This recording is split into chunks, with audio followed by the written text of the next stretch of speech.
Hello and welcome to episode 159 of the Clean Energy Show. I'm Brian Stockton. And I'm Chat GPT.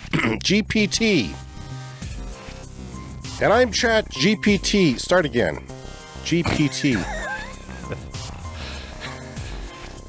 Hello and welcome to episode 159 of the Clean Energy Show. I'm Brian Stockton. And I'm Chat GPT. I don't know.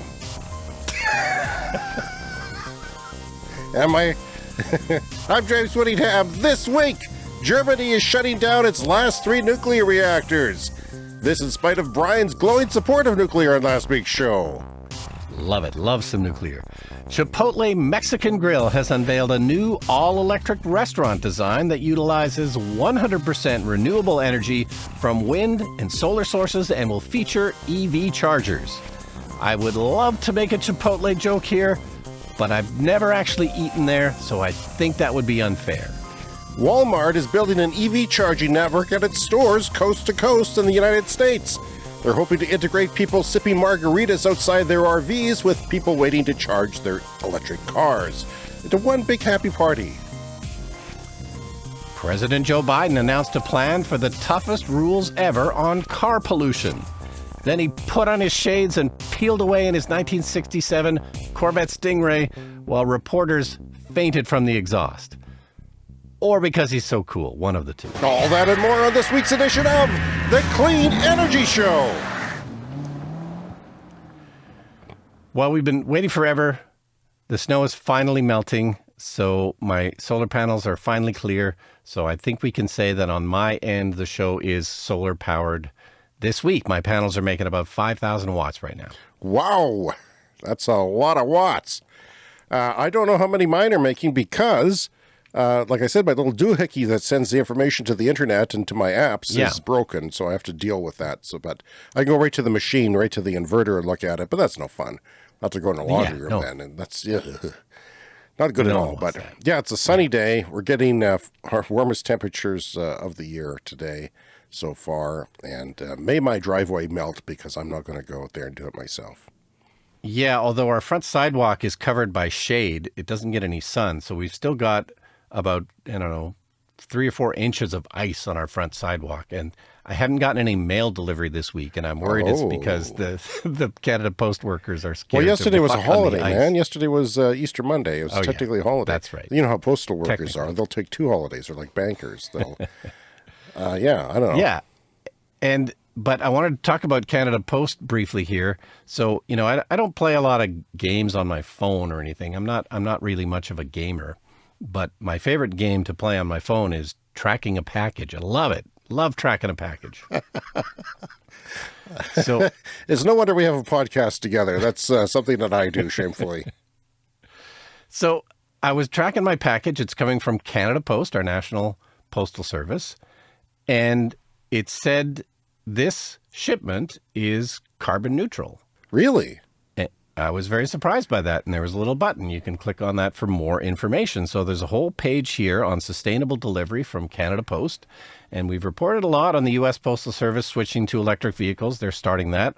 Canada Post has made similar announcements. They're working on electrifying their fleet. It's still at the very beginning, though. They're just starting to do it.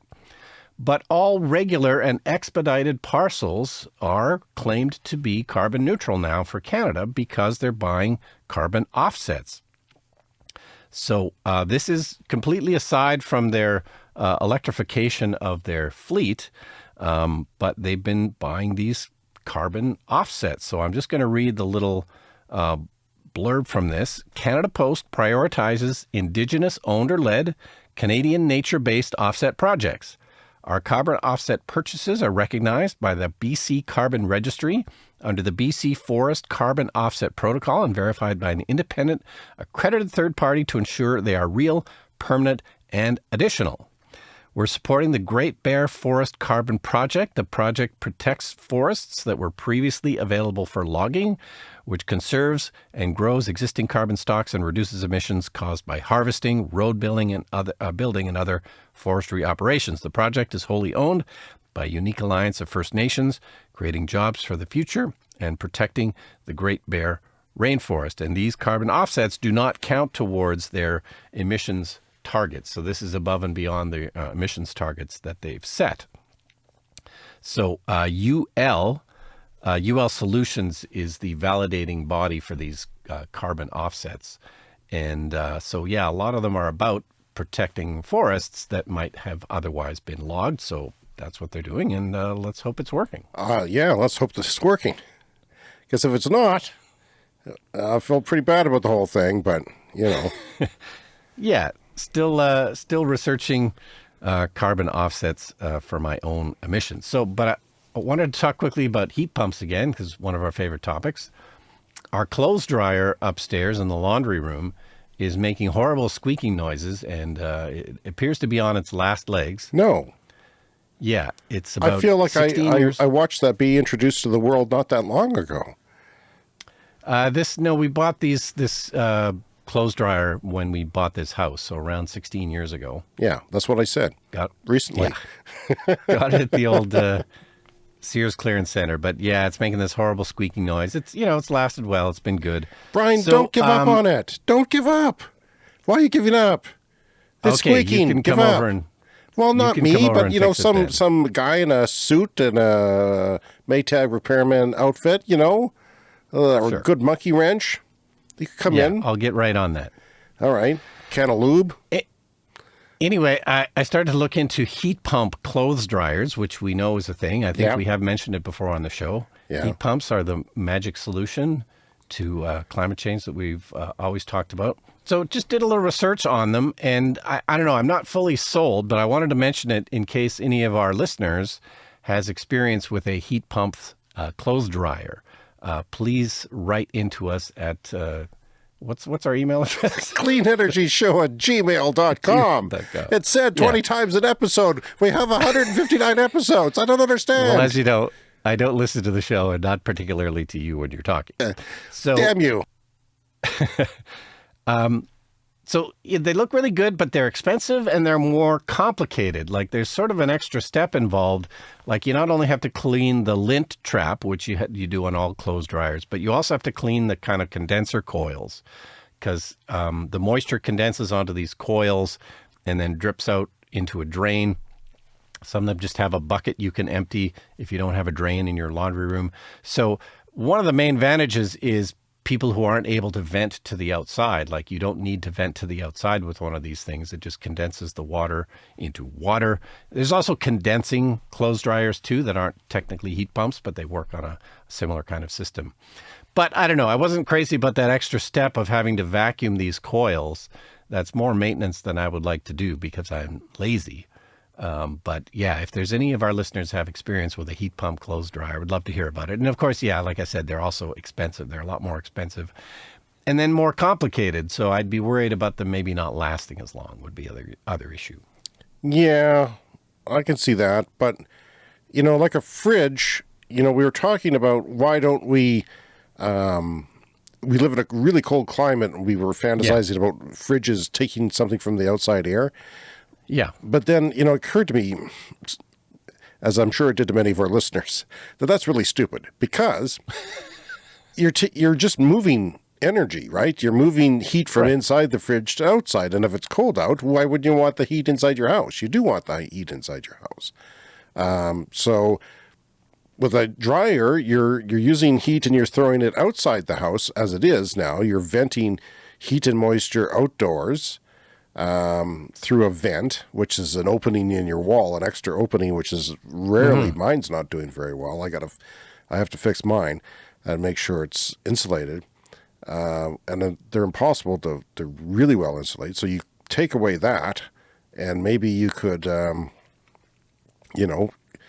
maybe there's an advantage there. Maybe there's some math that, actually saves you more energy than you think because you're putting the heat back into the house. In the wintertime. Yeah. That in the summer. Yeah.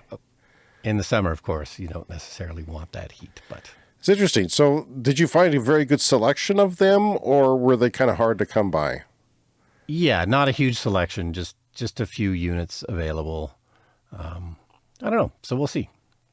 All right. Well, last week I had gone and seen my relatives done my first road trip and first charging of my EV.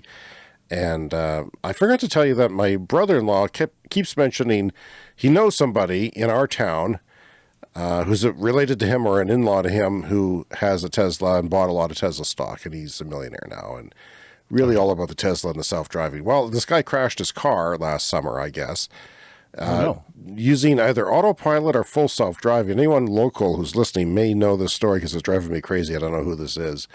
But I kind of almost remember seeing a video of it sort of jerking to the left and suddenly lurching into a guardrail. I thought he said he was in the U.S. and he totaled his car. So, of course, my brother-in-law thinks full self-driving stupid.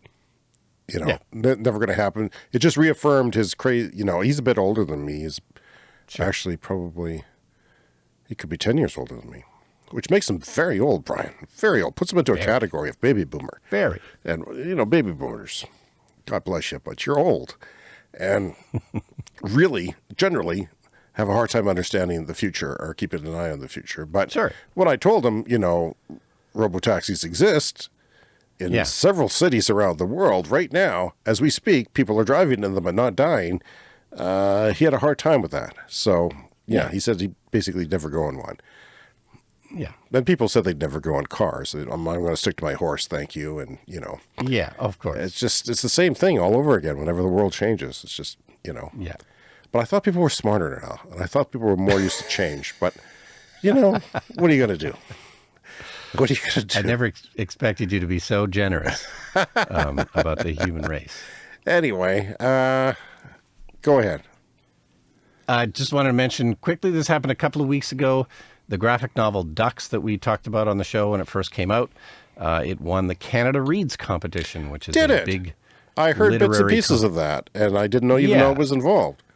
Yeah, here in Canada, we have this big knockdown, drag-out, fist-fight literary competition called Canada Reads, and each book on the short list is given a celebrity advocate to sort of argue for the book, and this is on the CBC. And Matea Roach was the advocate for Ducks. She was the famous Jeopardy, the Canadian Jeopardy champion who won, 20-some games, I think, on Jeopardy. But just wanted to mention that great book, deserves all the praise. Nice. Well, that's even more praise. That's like our version of Oprah's book club in Canada, isn't it? I mean, exactly. It'll get a big boost for the book, and I don't think she could have imagined it doing any better. What do you remember some of the praises it got? That anything stand out to you, like that you hadn't thought of? Not specifically, though, but just to remind people, this is a memoir about working in the oil sands in Alberta. And it's a Canadian book, but it's been doing also very well all over the world. All right, let's get on with it then. Okay, so Chipotle, the famous Mexican restaurant chain, has unveiled an all-electric restaurant design. And apparently there's a couple of these already open. I thought this was like a future sort of announcement, but this story is from Electrek. And there's a couple of these already in operation. And I think this is really interesting because, this is, of course, what chain restaurants do. They come up with a overall model for the chain, and then they build lots of stores with that model. So going ahead, they've got this all-electric restaurant design for Chipotle with solar and wind. There's rooftop solar, cactus leather seats. I don't know. That sounds a bit prickly, but... Cactus leather seats. Sounds good to me. I'm okay with it. I need any stimulation I can get. And they have, get this, heat pump water heaters. Wow. What's next? Clothes dryers? Yeah. So they've got biodegradable serviceware. I guess that's, takeout forks and stuff that are biodegradable. They have art made from recycled rice husks. Who knows what that is? They've got... Their art is biodegradable. Yeah. Well, is any great art biodegradable? I mean, it should be lasting, shouldn't it? What am I missing here? It's supposed to last, generally speaking. So they have EV chargers. They're planning to have EV chargers at some of these locations. They've got smaller electric cook line with improved exhaust hoods. There's all electric equipment for cooking. This has replaced any gas power in the kitchen. And then energy management systems for the heating and cooling and refrigeration equipment to just kind of manage that all better. So, yeah, I think it's interesting because this is a design that, has the potential to replicate itself. And I think every chain restaurant could learn from something like this, because they all do this to an extent of building these models and build many stores based on these designs. Do any of our listeners like Chipotle? I've never been. Yeah, there are some in Canada, but nowhere near us. Yeah. Oh. Well, I like the sauce Chipotle. Like my palate enjoys it in general, but I'm sure people are going to say bad things if I ask them. But yeah, if you want to send us an email, Brian knows the email address. And with, it's cleanenergyshow@gmail.com. Right. And in similar news, Walmart is also planning coast-to-coast EV fast charging networks across their thousands of stores. Walmart, of course, is a huge store. This seems to make perfect sense. They've got massive parking lots. Why not do something with them? And these are ubiquitous. 90% of Americans live within 10 miles of a Walmart, which is one of those amazing statistics that you often hear. People do park in the parking lots. They allow overnight parking with RVs and stuff. So, it's a no-brainer, I think, to expand into EV charging for Walmart. Yeah, I was hoping they would. And let's look at grocery store chains now for not just making that a regional thing, but a national policy. We need this done right now. And let's get those 50 kilowatt chargers off the highways where they're not fast enough. Put them in places where people spend an hour, like grocery stores and shopping malls. And, let's move things along. Yeah, you maybe don't need the fastest 350 kilowatt chargers at a grocery store, because most of the time you spend, 20, 30, 40 minutes at the grocery store. 50 kilowatts, I think, would be fine. Sure, or that's free level 2, have some complimentary level 2 ones as well. I'd have to say don't put them too close to the store, because people will occupy them with their ICE vehicles, their internal combustion vehicles. Yeah. That's a bit of a problem. I like it when people put the EV charging stalls where, even in hotels, like if I'm looking through plug share apps and things to see which hotels have, level 2 charging, I don't want to see it right by the door. I want to see it off in the edge of the parking lot where I know if I arrive at 11 o'clock at night, it's not going to be occupied, because I think I'm going to try and do that this time with my next trip on the 22nd is get a hotel. That's a good idea. And often they'll put out cones, and I've had experience with this. They put out cones to block those spots, so only people with EVs. But once the parking lot spaces get scarce, guess what happens is people just move the cones and park there in their combustion car. But you've never had a problem with that so far. It's never really affected you, has it? It was slightly an issue one time in Alberta, like in Lethbridge maybe, where we, the spots were taken, but the cord was long enough that I could stretch it to another spot. I see. Well, I'm worried that I'm surprised hotels haven't done a better job with this. Like, they should be on top of this. And now we have the funding from the federal governments in both the United States and Canada for them to do stuff like this. They should be all over this, because it's going, when I'm picking a hotel, I'm picking the one with the bloody EV charger. Yes, and if we have any hotel managers listening, I do this all the time. I always pick hotels that have chargers, so and EV adoption is exploding. You have to get ahead of this, not behind it. So yeah, you don't want people angry and fighting over those chargers. So you want them to be everywhere.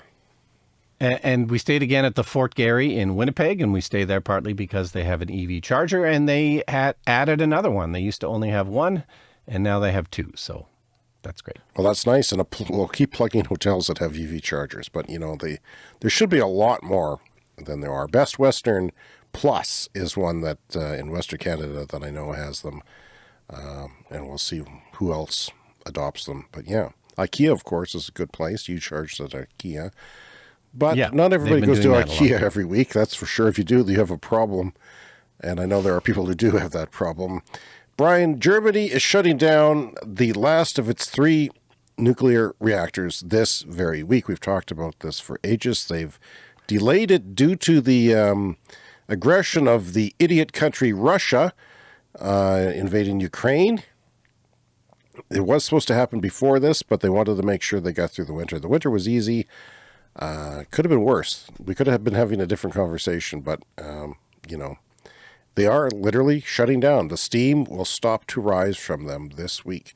Now, this is something that they've decided to do in spite of the energy crisis. They haven't changed their mind on this. The country is pulling the plug on its last 3 reactors on April 15th, betting it will succeed in its green transition without nuclear power, which is quite different than a lot of the attitudes in various other countries, including the United States and Canada. Germany is implementing the decision to phase out nuclear power that they had taken in 2002 and accelerated by Angela Merkel in 2011 after the Fukushima disaster. Fukushima showed that even in high-tech countries like Japan, the risk associated with nuclear energy cannot be controlled. So this is a risk assessment. This is people who are pro-nuclear will tell you that, everything's a lot safer now. Well, Fukushima was safer because, Chernobyl happened. And other ones are safer because of Fukushima happened. Well, I don't know. And it costs a lot of money to keep them safe, but it's also a question mark, that some people have.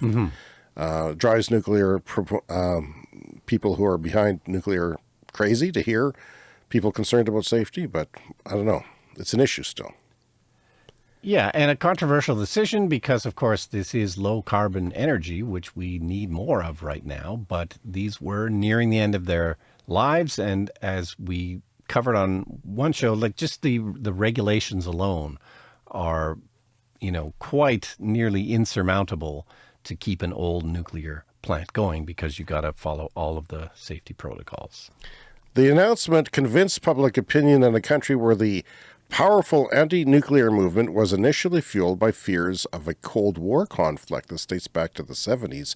We've discussed this on the show before. And then by accidents such as Chernobyl. With just a few months to go before the initial deadline for closing the last 3 reactors on December 31st, the tide of opinion by the public began to change, though, because of the whole winter's coming, what's going to happen type of thing with the energy crisis created by Russia. With the high energy prices and the issue of climate change, there were, of course, calls to extend the plants. So they decided to extend the operation of the reactors to secure the supply until 15th of April, which is now here. There might have been a new discussion if people were, had gas shortages or power cuts, but they didn't. It was a good winter for them. Not so much for us. It's just finally ending now. Come on. 16 reactors have been closed since 2003. So this is how many they've closed so far, and this is the last 3. These last 3, Brian, have supplied 6% of the country's energy this last year, compared to 30%, almost 31% in 1997 from nuclear in the country of Germany. So meanwhile, the share of renewables in the generation mix has risen to 46% by 2022. That's gone up and up and up, and that is more than 25. It was just 25. It's doubled in a decade, basically. So that's the rate that they're going. So by closing these down, they only have to replace 6% of their energy, which sounds absolutely doable. Hell, put solar panels on your parliament or something, or whatever the hell it is. I forget. Germany, what do you do? You're part of the EU. Yeah, the German parliament. Put them around your soccer stadiums. There you go. Throw some solar panels up around. That'll cover 6% for sure. Anyway, that's that.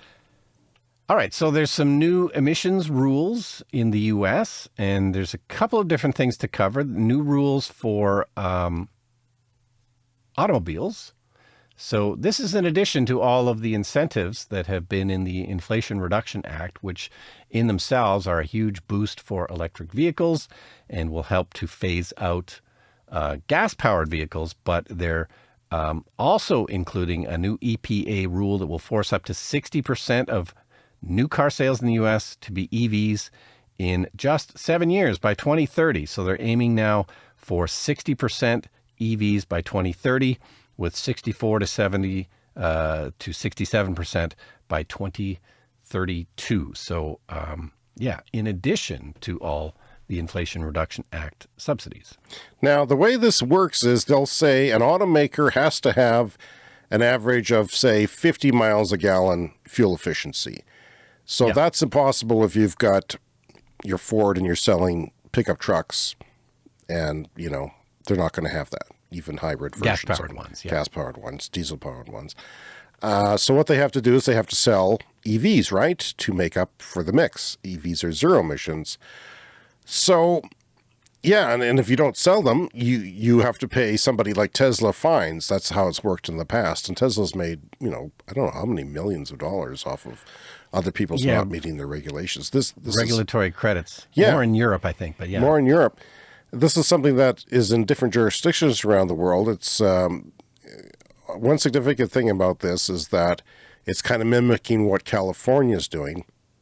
The car makers have asked for a national policy because I think 13 states, including California, are all sort of together on their emissions. Like another 12 states will fall into line after California does something.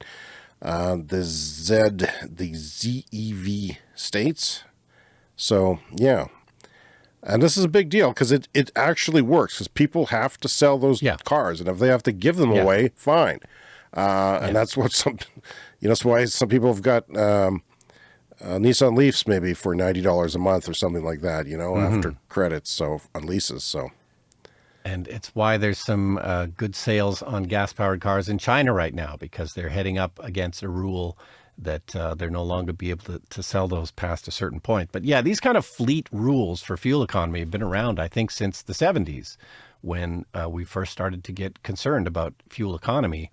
And it's been a very slow creep. It's like, yes, fuel economy has gotten slightly better with gas cars, but of course the other thing that happened is that they started selling more pickup trucks and SUVs and stuff, which then brings it down. So it's just been one of those things that there should have been more progress on fuel economy by now. And but the auto industry's always needed rules about this because they have never particularly cared about pollution. And this, Brian, now this also ensures that they'll get the cars on the lots in places like where we live. A lot of the times, these cars go to California, Colorado, Vermont, New York, Quebec, and Canada.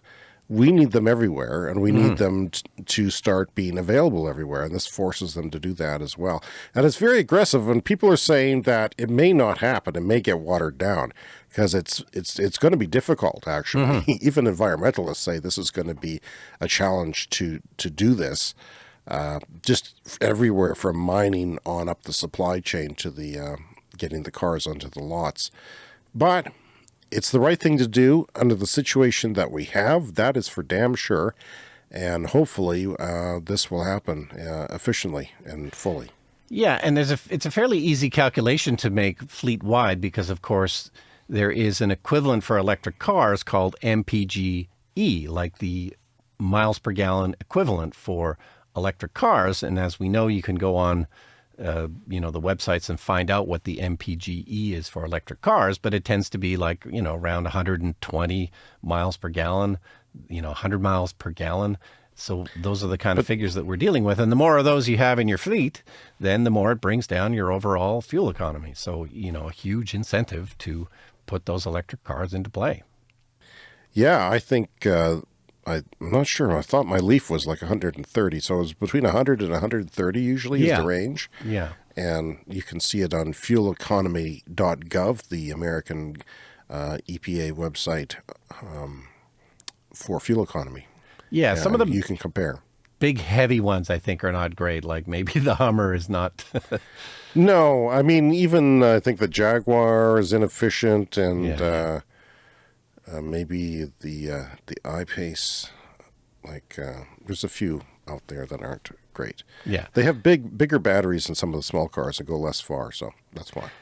Anyway, in a companion story, this is from Power Magazine. The EPA moves to significantly tighten mercury and air toxics standards. So this, again, is more regulation for pollution, but this is to do with power generation. So they're just getting more specific on the limits for, emissions of mercury and acid gas hazardous air pollutants, such as hydrogen chloride and hydrogen fluoride. So these are new standards that will clamp down on that and make it tougher to pollute at the power generation stage as well. That's good to hear. And that's going, these things quietly go on in the background these days. There's so much going on. And there's not a lot of fuss about it. People are arguing about abortion pills, and not that it isn't important. But those are the things that tend to make the headlines. But all this is going on in the background as well. These, they tried to make them cultural war issues, but they're less cultural war than other things. And it's happening. And, the power sector is going to adapt, and they're gonna do this. It's going to be harder in some places and a lot easier in others. But it's happening, and we are moving forward, regardless of what your in-law in Calgary says. James. Amsterdam's Schiphol Airport. Schiphol Airport. Sure, that's exactly what I said. Amsterdam's Schiphol Airport has announced it is banning private jets. Like, that's their main airport, and taking further steps to reduce noise pollution and cut greenhouse gases. This is a bold, ballsy step here, because for one thing, you need your rich people, Brian. I don't necessarily believe in trickle-down economics, but I think a few rich people kicking around are generally good for a capitalist society. Yeah. Sorry to you capitalist haters, but, Brian and I hope to be rich one day. Sure. I hope to win the big one. Sure. And fly around in our private helicopter. I've got a private jet on order right now. Yeah, it's just their backlog. It's a supply chain thing. It's a back order. Well, I'm sure it'd be emission-free if you did have one. But the point is, Bono can't land. Bill Gates can't land. The presidents can't land. Right.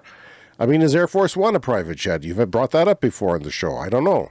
I'm assuming there's other airports that they can go to, but well, sure, they'll have to go to a smaller airport, which they can because they're not a 747. The point being that a private aircraft is one of the worst things in terms of emissions because you're only moving a handful of people and it takes a massive amount of fuel. Oh, here's what the airport announced, the following measures. So let's take a look at those. They will go into effect no later than 2025 to 26. So it's coming up fairly quickly. They're going to close the airport to private jets. They're barring planes from taking off between midnight and 6 a.m. Good for them. That's not, it's a matter of their society not having that noise pollution. Yeah. And they can't land between midnight, I think at 5 a.m. or something like that, which will reduce total traffic by 10,000 flights per year. Raising standards for the type of planes that can use the airport to phase out noisier models. So they're restricting the time to cut noise pollution, and they're restricting noisier aircraft. So you'll have to bring in your quieter, more modern aircraft to the airport if you want to land there. And there'll be any plans to construct the additional runway that they were planning on building. And this is what pisses me off, Brian, because where we live, I'm going to say it out loud now, Regina, Saskatchewan, Canada, where we get everything wrong. That's why we're broadcasting from here. We found the place where everything is ass backwards and just wrong when it comes to climate. And they want to expand their airport to bring in bigger planes because that's the future. So they thought, without picking up a freaking newspaper. Getting mad again. I have to get my defibrillator going. That's a little better. Whew. Nothing like a good shot. So another thing is that private and small business travel that takes off from Amsterdam, they say, burns 20 times more. I thought it was 20%. I'm reading it wrong. It's 20 times more climate warming carbon dioxide per passenger than commercial flights. 20 times.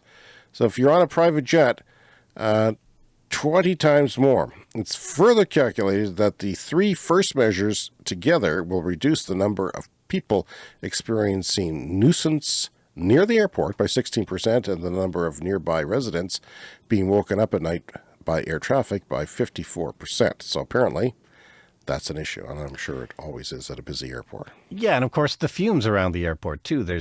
I know there's been studies about that, of collecting samples of air from near airports, and it's when you often land in no Toronto, can't you smell it? Like, I always really smell it when I land in Toronto. It's not Toronto that I smell as much as the airport.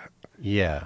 So when you land, they switch something with the ventilation system, and you can Really? Yeah, I think so. Yeah, like it's something changes in the ventilation system, and you maybe start getting air in from the outside, something like that. Yeah. Well, I remember walking outside of Pearson to get a cab or something. It always just, no thank you. This is just, we're country people here. We live in a small city. So, although air's not terribly fresh here. Well, I think we have among the highest sort of per capita carbon emissions of anywhere in the world, but we also have tons of space, so it tends to blow away and you don't notice it. It tends, but they put the refinery a couple of kilometers away from me. Okay. Oh, yeah, your house stinks, of course. That's a given. And I'm triangulated between that and a steel factory. It just sucks. I just got to get out of here. It's time for the tweet of the week. This is Jean from the EV universe. Jean of the EV universe. He says, this is nuts. Tesla almost caught Nissan in revenue in 2022. Tesla was, a little bit behind Nissan. Tesla will pass Nissan in revenue this year. And what does Nissan do? They come out with a crappy EV after 13 years of having an EV. They don't learn anything from it. And they come out with I want to do a comparison of the Japanese EVs because they've gotten it wrong. Yeah. Every time I see reviews, it's like, wrong. You've got this wrong. They're half-assed attempts, Brian. Yeah. They're not even full attempts. They're just like, we have to do this. And we tend to talk more about Toyota because they're the biggest player, and then they're, of course, very flagrantly trying to avoid making EVs and fighting against EV rules. Nissan has become a much smaller player in all of this. I'm a huge, like my first new car I bought was a Nissan. So I've always been a Nissan fan. But they're not in good shape. Their sales have not been good. They are, they're going to be in trouble soon. They are going to be in trouble soon. I mean, for real, they are really going to be in trouble soon before Toyota, because Toyota is such a big company and has such a large worldwide fan base. Yeah, and they don't quite have the brand loyalty of Toyota, which will prop them up for a little bit longer. But yeah, Nissan sales are not good, I'm sad to say.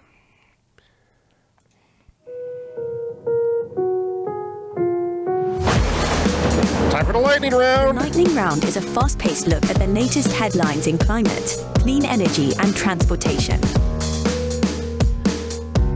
Tesla to build a Megapack factory in Shanghai. Your thoughts, Brian Stockton? This sounds big. Yeah, this is big news. So now that Tesla is getting more and more battery supply, they can do more and more with it. So the Megapack are their big sort of tractor trailer sized batteries that they sell for grid storage. And they have a factory making these in California, which is starting to really ramp up. And so they're going to build a clone of that factory in Shanghai. And so they'll be able to double their output of Megapacks. They have a 2-year waiting list for these. This is a very popular product. People want to buy these things. And it'll be a huge revenue generator and a huge thing. Think about Germany trying to replace that 6% of their nuclear power. And imagine, a couple of hundred of those Tesla Megapack batteries would totally fit the bill for the, the solar and wind that they're adding. So this is definitely the way of the future. Toyota is planning to add plug-in hybrids with over 200 kilometers of battery range.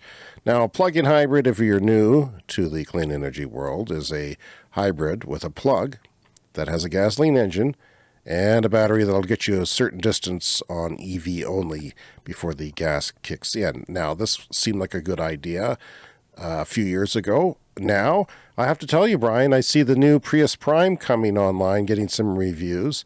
I don't give an F. Yeah. You know, I've got my EV, and it's like, I don't want that. Yeah. Why would I want that? Like that, I'm looking at a steam engine there. Like, screw off. Get away from me. Ooh. No, and somebody had a post on Twitter the other day looking at the price of, say, the cheapest Tesla, which is the Model 3, and with the Inflation Reduction Act subsidies that are in place, that in I think most states in the U.S. you can get the cheapest Tesla cheaper than you can get a Prius. And that's very bad news for Toyota, because if you're buying a car for environmental reasons, you're going to go full electric rather than hybrid. But here's the thing, Brian. Here's the thing. People are going to start buying cars for non-environmental reasons. They're going to buy them for economic reasons. They're going to buy them because they're the next thing, and why would you want the old thing? That mentality, whenever that seeps in the next 5 years, it could be 1, 2, 3, 4 years from now, whenever that hits where you live, it's goodbye combustion vehicles. And believe me, I've got that mentality now. And my neighbors will too, because they're all asking me questions, right? Mm-hmm. So that spreads. One person buying an EV spreads to many people because they get used to it. Even my in-laws might even come around. Who knows? Could take a few years. They're old, they're conservative, but they'll come around. And if they're going to put that many batteries in for 200 kilometers of range, which is like, 140 miles, something like that, just put in more and make it fully electric. It's a much simpler car if it only has one drivetrain instead of two. Now, that's probably the very optimistic WLTP certification of 200 kilometers. Is probably more like 130, which would do, it would do a normal commute even in minus 40, I suppose, if it worked. But you're carrying around a gas engine for no reason. Then you're getting the oil changed and the spark plugs looked at and all inspected for no reason. It's crazy. And I keep watching our friends, the Straight Pipes, on YouTube, and, they're still reviewing electric cars and gas cars. And because they've had such bad experiences charging non-Tesla electric cars, they're kind of big on plug-in hybrids right now. Like it's a really, there's a brief window here where the charging infrastructure is maybe not in place. But, I don't know. I sure wouldn't want to do it. Well, I don't think it stands out to people if you're charging at home 99% of the time, because you're waking up with a full gas tank every time you plug in. We don't even plug in anymore every night because our range doesn't require us to. And it's getting warmer out. And it's getting warmer out. So, in the winter, in the cold depths of winter, when that comes back, unfortunately, we'll plug in just to keep the battery warm and things like that. From EV adoption, while Toyota announced big plans for its portfolio of electrified vehicles, it is currently treading water with their new energy vehicles, hydrogen, battery electric, and plug-in hybrid. And hybrid sales as a whole, as a percentage total of Toyota Lexus U.S. sales, are declining year on year from 25.9% to 26%. They're inching down, and the only increase was from battery electric vehicles, when it went from 0% to 0.4, which is hardly impressive. As a major auto manufacturer selling electric vehicles, 0.4%. And I think the worldwide market is up to 10% battery electric now. I think we said that on last week's show. Yep. So, Toyota, at least get to 10%, please. Oh, time for a CS Fast Fact. According to Auto Industry Reports, Tesla's profit margin on every car it sells is 9 times that of Toyota. 9 times. That's a lot. I think that's the kind of thing that gets Toyota's attention. Yeah. But at the same time, I think they don't know what the hell to do. They just they're spinning their wheels, as it were. Yeah, they were always the leader in terms of manufacturing efficiency, and they no longer are. From The Guardian, experts call for stricter air pollution targets to tackle dementia risk. Research links pollution to increased risk of dementia. even at levels below US, UK, and EU air quality standards, even below what those standards are for air. Increased dementia is being found with bad air. So, Brian, if the frickin' planet, the livability of our planet for the near centuries isn't important enough, how about dementia health? How about, learning and disabilities and all these things that we've talked about on the show that affect people? And asthma. That unpleasant smell when you land at the airport in Toronto. Or when you drive around the city with the windows open and you have to smell the exhaust. It's awful. Don't like it.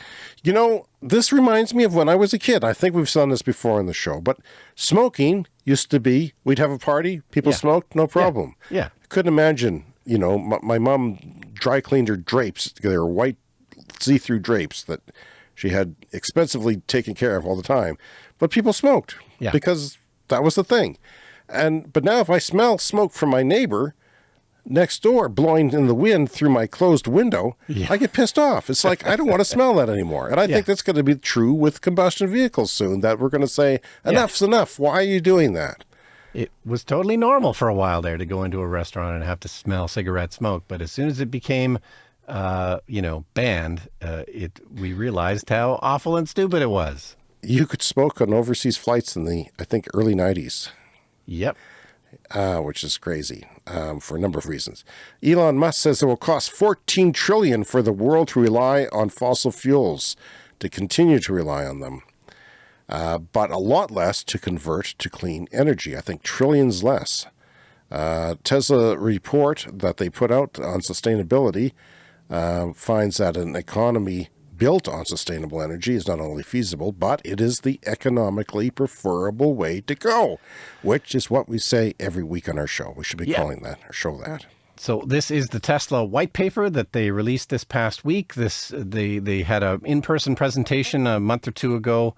So the actual white paper has now been released and you can read it, and it has all of their numbers and figures for how to get the world off fossil fuels. But yeah, that's the headline feature, is just to continue the fossil fuel infrastructure will cost more than switching everything to clean energy. And finally this week, the European Parliament voted to list ecocide as an international atrocity crime on par with genocide. Ecocide statutes could soon be part of domestic law in all 27 countries of the EU. And that, Brian Stockton, is all we have for our show this week. And I think it was more than enough. Thank you very much. Yeah. So what was that email address again? cleanenergyshow@gmail.com. Or just tweet at Brian to wake up and have some more coffee every week. Don't forget to check out our YouTube channel for our video podcast, which we skipped this week due to illness. But we'll be back next week, and check out the Clean Energy Store. The link is in your show notes. Please donate to the show if you can. The links are also in your show notes there. And if you're new, by God, subscribe. Subscribe to our YouTube channel, whether you use it or not. Yeah, I am going to order a Clean Energy Show t-shirt. That will make for are you going to wear it on the show? Sure. I thought you might go for a hat, but you're too cheap, eh? I'll probably do both. Okay. So if you're new to the show, subscribe on your podcast app, and we'll send you new shows every week for free, for happiness. This is what we do. We'll see you next time. See you next week.